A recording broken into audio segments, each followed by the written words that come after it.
Money. It rules our world. We let it dictate our lives, hoping to find some sort of stability through these pieces of paper. It does give us a couple of questions, though. How can we get more of it? What is the best use of it? How can we save it? Hi, I'm Jackson from The Traveling Linguist, and in this video, I will show you how I learned Portuguese without spending any money, so that hopefully you too can learn Portuguese without spending any money. Before starting the video, let me validate myself by speaking Portuguese. Eu consigo falar em português. Na verdade, tô ruim desse idioma, mas você não pode saber isso porque você não fala português, então tá tudo bem.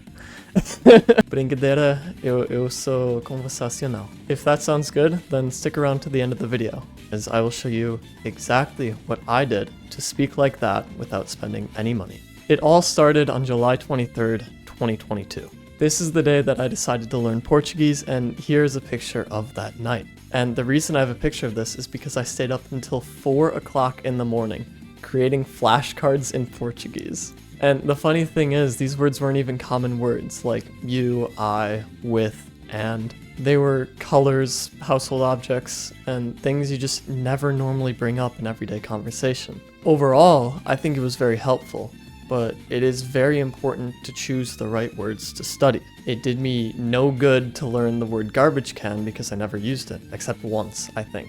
Also, I would like to mention, since we're on the topic of flashcards, I have a video describing the best words to learn when you first start learning Portuguese, so I would check that video out before you learn any other words. So if you want a list of words that can help you learn Portuguese in an effective manner, I recommend checking that video out. Following this flashcard obsession, I did hop on Duolingo for 150 days or so. Again, I have a video on what I think is the most effective way to use Duolingo, so check that out if you are curious at all. I didn't learn that much from Duolingo, but it did keep me motivated, and it did expose me to the language daily, so it did its job. After stopping Duolingo, I had a little TV phase where I used my mom's Netflix account and watched a show titled 3%, or 3%. I first watched it with English subtitles all of the way through. This was very helpful in connecting what they were saying to the word in English, using my background knowledge and what was happening on screen. One example that I remember particularly well is when the main protagonist was being kidnapped and she screamed, "Me solta!" which means "let me go," and I still remember that to this day. And because I got the subtitles in English, it was very useful in actually letting me understand what was happening. If I didn't get the subtitles in English, I was not good enough to read it, and it would have been very, very difficult for me to keep up.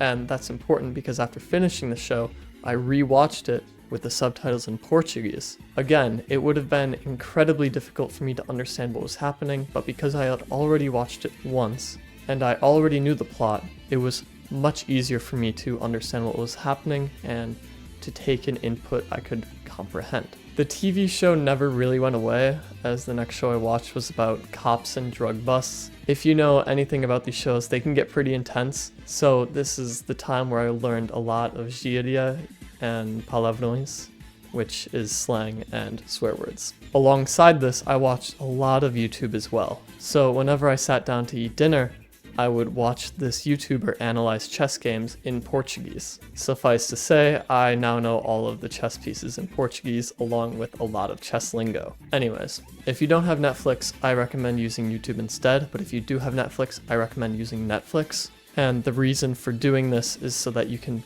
take in a greater variety of accents and voices so that you don't get really good at understanding only one voice or accent. In between the two shows that I watched, I met my friend from Rio, Gabriel, or Gabriel. I remember sitting on phone calls with him for what felt like hours trying to communicate with him. It was so bad that I literally used Google Translate for almost every single word. Anytime I would want to talk with him, I typed it into Google Translate and spoke what I saw. We talked for 30 minutes in Portuguese and then 30 minutes in English and did this 2 or 3 times a week.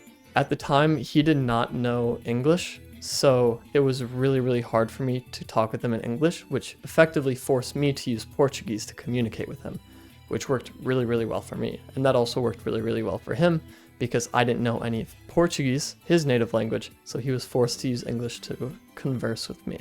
And I always had a saying whenever I talked with him, it was always come suas verduras, o sotaque difícil, come suas verduras, which means eat your vegetables. So whenever I had to talk with him in Portuguese, I would just repeat that like a mantra because it was just so foreign, so strange, so different.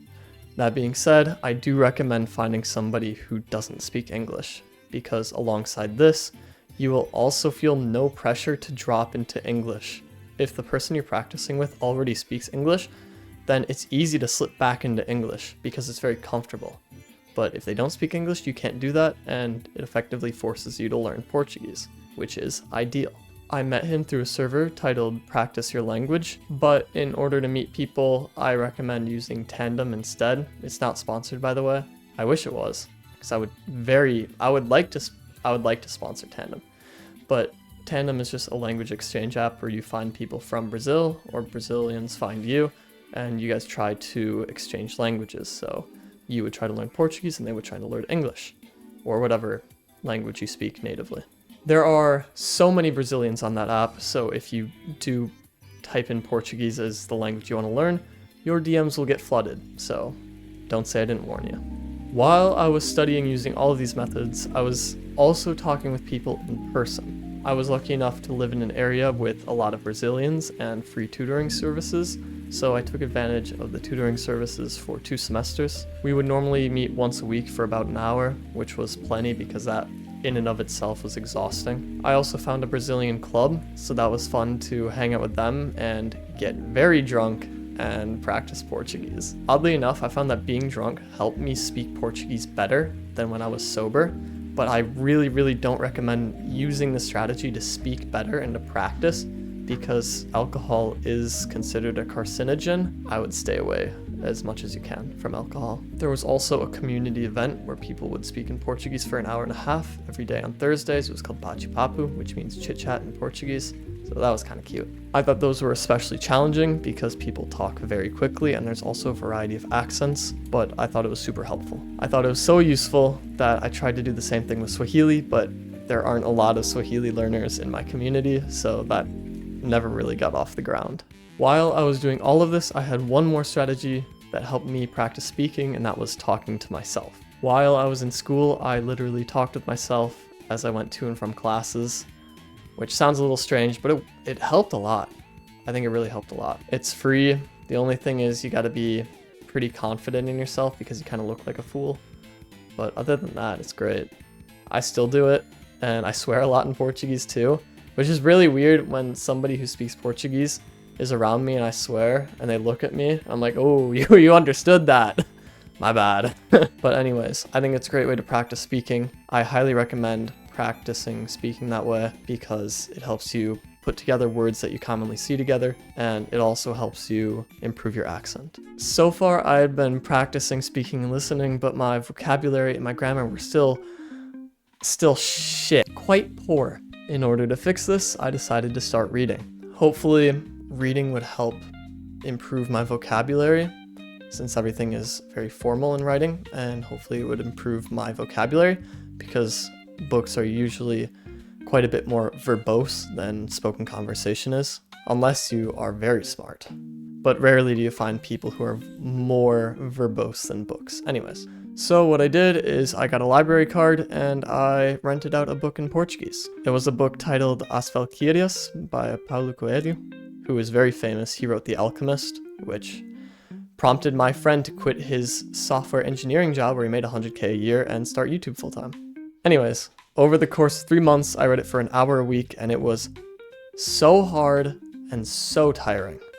I highly recommend reading an easy book to start, something that isn't classic literature. I also want to note that the grammar that you see when you read is far different from what's actually spoken, especially in Brazilian Portuguese. People in Brazil frequently speak with a lot of slang, so don't expect them to follow a whole lot of grammar rules. In a way, it's kind of like eating healthy. Notice how you didn't notice that my grammar was wrong there, technically. Technically, it's supposed to be eating healthily, because it's an adverb. But you would have never noticed because the way I speak is different from the way that you would write it. You would never see that in a book. You would never see I eat healthy in a book. You would always see I eat healthily in a book. Imagine that multiplied times 10 for Brazilian Portuguese. It's very different. Nevertheless, I do recommend checking out your local library and seeing if you can find a book in Brazilian Portuguese, because it is helpful, especially with vocabulary. Lastly, I want to talk about listening to music to learn a language. I did listen to Brazilian and Portuguese music when I was learning Portuguese. However, with that said, I don't think that it's the best way to learn a language. I think you're better off listening to podcasts at a slower speed, but that requires a lot of discipline, so it's kind of hard to do that, to want to do that. If you don't have that discipline, which is completely okay, then music is a great alternative that you can actually enjoy. Especially Brazilian and Portuguese music. There is a lot of music out there from Brazil and from Portugal. I listen to a lot of Brazilian funk, like Tá Ok and Puta Mexicana, classics like Mina da Condomínio and Gosto Tanto de Você, and I also listen to a lot of modern pop, like Sagrado Profano and Modo Turbo. Sometimes I did translate songs, but they translate a little weirdly, simply because songs typically don't have the same vernacular and flow as everyday conversation, so it's expected that it gets a little weird when you translate songs. You put all those methods in a pressure cooker, wait for almost 3 years, and congratulations, you are now conversational in Portuguese. And that is the story of how I learned Portuguese without spending any money on it. That's it from me. Have a great day. Good luck learning your language. Ciao.